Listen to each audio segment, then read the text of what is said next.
Hey, welcome to the Social 333 podcast. I'm your host, Chris Bentley. Today, my guest, Len Noe. Len, Pleasure to be here, man. Thank you guys for having me. yeah, thanks for coming on. All the way from Austin. That's great. Yeah, having not been born in Texas, I love it when people are like, yeah, it's a little ways down the road. Everything here is a minimum of an hour. Mm-hmm. I know we were kind of talking offline, and you are our first, I guess I should say, ethical hacking, first transhuman, Cyborg, yeah. cyborg. Yeah, everybody loves that term transhuman because it instantly gets people thinking it has something to do with either my ideology or my sexual preferences. And the truth is, a transhuman, by definition, is any individual who has implemented technology into their life in order to enhance their life. The original term was actually coined by a gentleman named Dr. Julian Huxley in England back in the 50s. And according to his philosophy, anybody who's used a crutch, if you have a hearing aid, a pacemaker, anything like that, you would be considered a transhuman. And his philosophy stated that we should maintain the status quo for everyone. So you shouldn't use external tools to be able to enhance the human condition. That was introduced by a gentleman by the name of FM 2030. And most people have never heard of FM, but most people are familiar with his work. He was actually one of the original founders behind cryogenics. And his philosophy was anything that you can do to the human body to improve the condition of humanity should be on the table. And I actually fall under that specific philosophy. And the truth is, I currently have 11 different microchip implants between my elbows and my fingertips, everything from magnets, so I can actually feel electromagnetic fields and currents. I can do about 600 physical access protocols, like where you badge into a place. I can do RFID and NFC. And one of my greatest tricks is the fact that I can actually compromise mobile devices if you put them in my hands. So I can actually hack devices through physical contact. Talk a little bit about the journey. Like, what made you decide that you wanted to do that? And then once you made that decision, like, what were the steps that kind of like followed? Well, that's kind of in order to answer that question, I have to take a little bit more of a step back. Sure. Most people will come to cybersecurity through one of two paths. You can go to college, get a degree in computer science, or you can just straight up be a criminal. And I took what was behind door number 2. So I've been a criminal for the better part of my life. I'm a retired one percenter outlaw motorcycle gang member, and I spent my life growing up on the west side of Detroit and just basically was running amok. I never really was good at making friends, and back then it was kind of along that lines of, negative attention is better than no attention. And it just led me down some very, very dark places. And unfortunately, I'm a pretty smart guy. I was the only guy who was technically a burnout in high school that was still on the honor roll. So, it really did not make a whole lot of sense. So the idea of doing things like tattooing, body modifications, this is something that I have been doing since I think I got my first tattoo when I was 15. Wow. And so I've always looked at my body as kind of like my own lab, and I can do whatever I want with it. And I was actually sitting on a canal in the Netherlands in Amsterdam. And, most people collect shot glasses or those spoons with the different countries on them. I collect stickers from tattoo parlors. So I was outside of a tattoo parlor, and somebody inside was talking about a different parlor one town down from Amsterdam called Utrecht, where the piercer actually was able to implant technology. And I lost my mind. It was, oh my goodness, this is what happens when you get like a Star Wars nerd who has I don't want to say guts. We'll say the mental issues that it would take to look at themselves and go, microchip, hand, this seems like a good idea. And I didn't have the chance on that trip to actually go down and talk to those guys. But what I did do is on my flight home, I had researched every single thing that you could about consumer grade implantable technology.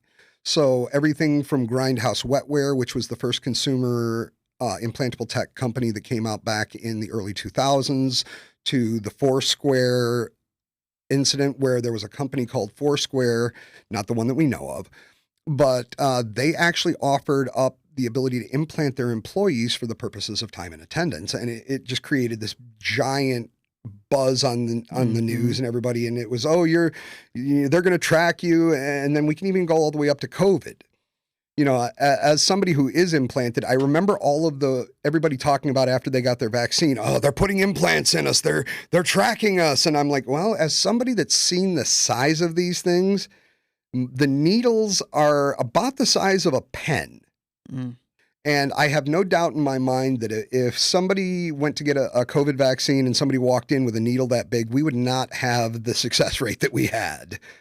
So for me, it was just the next step in my personal evolution, along with the fact that, in my opinion, things like this actually are the next step in human evolution. Yeah, I was gonna ask you, like, is it dangerous, like, getting implants, having implants? You have to take them out in a certain time. Like, Well, is this a whole new like frontier? it's not necessarily a new frontier. The government and hospitals have been doing this for quite a while. I mean, we've got cochlear ear audio implants, we have STEM pain management systems. So the idea of the technology itself being integrated into the human body is not new. What is new is the idea that you can do this for selective purposes.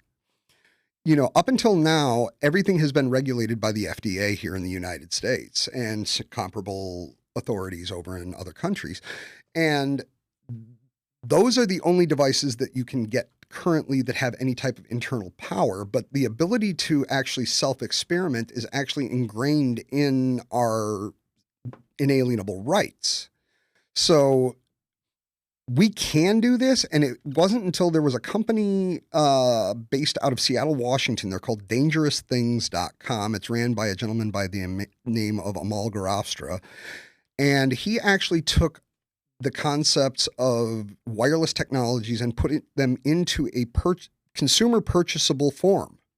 So, as I was saying, most of it revolves around some type of proximity or wireless technology around RFID, near field communication. And most people are using these types of devices to replace a key fob or a way to get into a gym or a shared, some type of shared service. There are quite a few handfuls of individuals like myself that I know are working for other pen testing and security companies that are using these in active engagements. So from that methodology, it's relatively safe to assume that if we're using these as the protectors, then the bad guys are using them in real life. Can you show a little bit about what you were showing me before? Because Absolutely. I think it's really cool, and like, I don't really know if it's like the next frontier, but if you're gonna start hacking and stuff like that, it's definitely like really interesting. Like, Well, one of the main things and the reasons why I went the in vivo route is there is a loophole when it comes to medical law and HIPAA type of concerns. Once you actually add technology into the body, it's covered under HIPAA in the United States and GDPR within the European Union. So I actually have governmental laws that are protecting what are essentially offensive tools. You know, one of the first questions that most people ask me after they get to know about me is, how do you get through airports? And the honest answer is left foot, left foot, right foot. And I walk right through. Most people don't equate the fact that most circuitry is built out of silicon. It's not made out of metal. So therefore, they're non-reactive to the magnetometers in the airports. And even if I was detected, all I have to do is say it's medical, and then at that point, the TSA agent or whatever security practitioner has to take that at face value, and they have to cease and desist all questions. So to me, that was the main reason why. But in terms of what I was showing you before, I actually started off with this one. This is, in my opinion, one of the most impactful implants I have. It's called a Titan biomagnet, and I have this in the tip of my left pinky. And it makes for some really cool bar tricks. It doesn't have the ability to lift more than, say, a paper clip or a bottle cap. But what this does is it actually adds an additional sense to the human body that I wasn't born with. We call it magnetic vision. So I can literally feel electromagnetic fields and currents. Wow. So the magnetic waves and things that are passing through our bodies every single day, I am acutely aware of when I walk into areas like that because I can actually feel it. Mm. It does have a couple of small drawbacks. I can't get into an MRI, so I am limited to CT scans only. And if I'm walking down a corridor in a hallway where there's an MRI machine, I can actually feel those types of waves while I'm walking around. So it does really make me as an individual question what is all of this stuff doing to the rest of our bodies on a daily basis, but we're just oblivious. Mm-hmm. I also brought a tool here. This is called an actual flipper. And with this, it's basically a Swiss Army knife for pretty much all protocols. And one of the things I wanted to show you here, so what I'm going to do is I've got it set to read, and I'm just going to hold it up here on my hand, and you'll see that it's actually reading the chip that's actually in my hand. Wow. So this is a physical access, and you can see there on the screen it says MyFair Classic. This is a standardized physical access protocol. And what the attack that I do with this is, I noticed when I got to your studios, beautiful studio, by the way. Thank you. You got to get badged in here. So if I was to skim your badge, write that down to one of my implants, I could then compromise your location. And when the police or the authorities get here, there's not a single thing they're going to be able to do to me. Because you need something like this, which for just the listeners, this is the tool I use to actually read it. These are considered thieves' tools. This produces what is called mens rea in Latin, or malicious intent. So the fact that I have these types of devices in my body, if I leave this, I leave my cell phone out in the car and I come in and all I have is just my wallet in this pocket, even if they catch me in your door here, all I have to do is say the door was unlocked. There is no way to pin that back to me. Wow.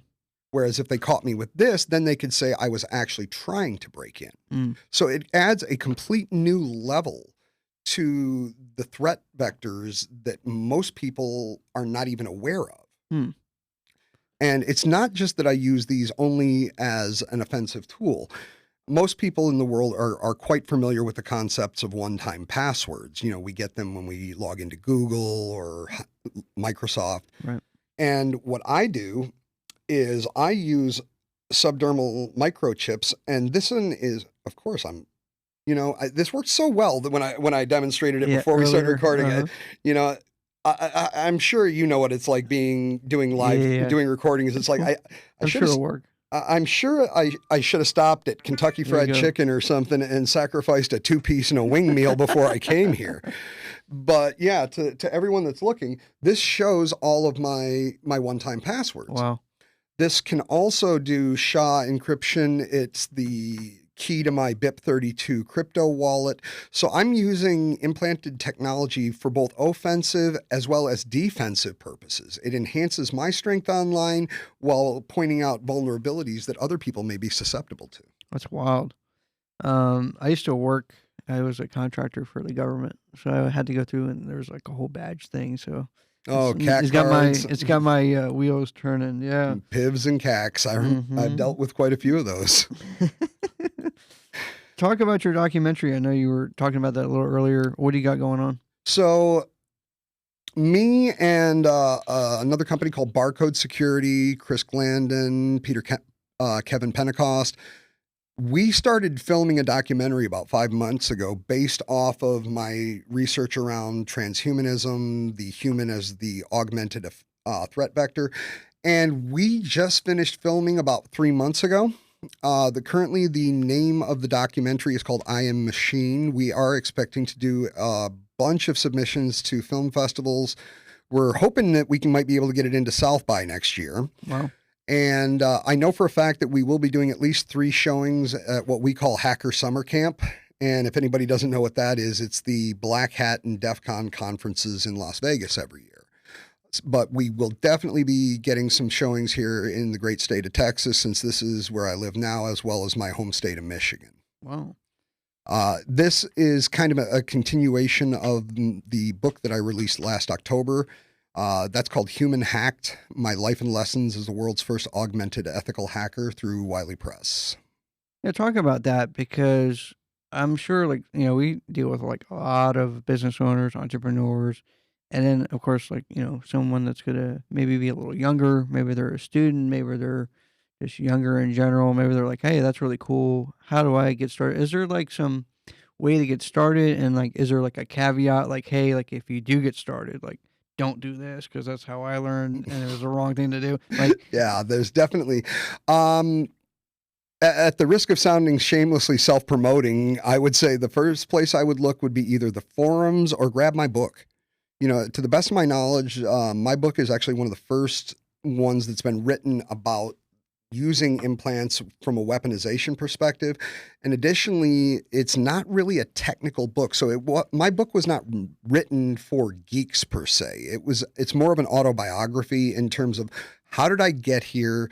The research around implantation. When I first started this journey, I didn't even know if any of this stuff was even legal. Can I get this? And as an ethical hacker and a technical evangelist, part of my job has been to essentially fly around the world discussing cybersecurity topics. And in the last 11 years, I've done 73 countries. wow. I've been in front of the European Union ministries for their cyber emergency response team. I've been in front of the CERT for the Baltic states, even the one conference at The Hague, because this is such a new concept. Most people do not even know that people like me are possible, let alone the fact that there could be anywhere between 100 to 200,000 of us walking the earth. Do you see a ethical side if this thing like kind of becomes like a trend, people start doing more of it? Do you see it being one side ethical and one Oh, side? it already is. Okay. It already is. Okay. When it comes to doing things unethically, which is basically the way my brain works anyway, any single tool could be used as a malicious weapon. And that's the part that I think that makes hackers and people like me and the way we think a little different. These chips, when they were first released, they were never intended to be used as any type of a malicious tool. It was meant to, like I said, I'm part of this gym. They give me this little card so I can have 24-hour access, or, even beyond that. The chip that gives me the ability to get my one-time passwords, I can actually even put my specific car make and models valet key on there, Tesla being one of them. Like if I'm a Tesla owner, I can actually register this implant as a valet key, not have to worry about my keys, get in my car and just drive. Well, So most people use them for legitimate use case purposes. Me being a hacker at heart, I looked at this going, these are the same protocols that are being used that can be leveraged. One of the greatest hacking tools out there is a tool called Mimikatz, which was written by a developer by the name of Benjamin Delpy. And if you ask any hacker in the world, they will tell you this is the greatest way to basically rip passwords out of Microsoft Windows. It was never written to be an attack tool. It was written as an auditing tool. So just like they did, I took something that was benign and just found a way to leverage it for nefarious purposes. do you see like AI coming in and doing anything with it? I do, but not from the subdermal. This would be more around the BCI and the brain computer interface stuff. And if we're going to talk about that, AI becomes paramount. But to that point, most people, when we talk about brain computer machines or brain computer interfaces, they want to talk about Tesla and the Neuralink. And if you ask me, that is not the top technology in this field. And I know that hurts because I live in Austin, and which is just very, very quickly turning into Tesla town. Mm-hmm. But they're following the same methodologies and medical procedures as things like BrainGate and all of the predecessors back to the BCM. There's another company based out of Melbourne, Australia called Synchron, Synchron. These guys are doing something completely different, and this is where I think we need to actually be focusing in regards to advancing brain computer. The Neuralink, BrainGate, all of the predecessors require open skull brain microsurgery, whereas Synchron is going in through an artery and using a stent methodology and expanding on the inside of a brain capillary. Much lower entry point for the doctors, much lower entry point as far as potential harm to the patient. But one of the things that I love to have this part of the conversation, everybody talks about brain-computer interfaces as if they're going to be the next big thing for humanity. We're going to be able to put on exoskeletons. We're going to be able to interface, with our technological stack. I'm going to be able to write emails in my brain. Right now, the only people that would be even eligible to get these types of devices would be the most unfortunate among us. Shut-ins, Parkinson's, quadriplegics. These are not something that can be considered an elective surgery. And when you look at that compared to the claims made by the 2045 organization, which you can check them out online, this is a group of scientists and doctors that believe that we as humans should be able to download our consciousness into a digital format by the year 2045. Wow. Digital consciousness. That scares me. Yeah. It really does, because even though I'm probably the closest thing that most people will meet to a real cyborg, the idea of separating my consciousness, or having to use a more of a geeky term, if I'm going to fork my consciousness off like a GitHub repo, that means that me and my consciousness in my body is going to still run. So we would essentially have parallel tracks that would be completely unconnected and uninvolved with each other. I want to die like everybody else and pass on. Although I think trying to put my body into a crematorium might be a little bit interesting. They may have to, take some stuff out first, just in order to pacify the not the FDA, but the FAA or whichever agency it is that handles, burning toxic waste. Talk a little bit about just if somebody wants to get a hold of you, or somebody was interested in your story, or anybody that wants to know more, they get a hold of your book and wants to become a thank you so transhuman. much. How does somebody do that? Well, in terms of getting a hold of me, the best way right now is either LinkedIn, Substack. LinkedIn, it's Len, Lennoe. Substack, it would be at Len Noe. My X account is at hacker_213. Also, if you're interested, you can check me out on my own personal website, which is www.i-am-machine.com. As far as the book, we are available on Barnes & Noble, Amazon, and wherever books are sold. We do have audiobook capability as well as Kindle. Awesome. Well, Len, I appreciate you coming up and joining the show. It was an absolute pleasure. I really appreciate your time. Maybe we can do it again sometime. Let's do it. Absolutely. Take care.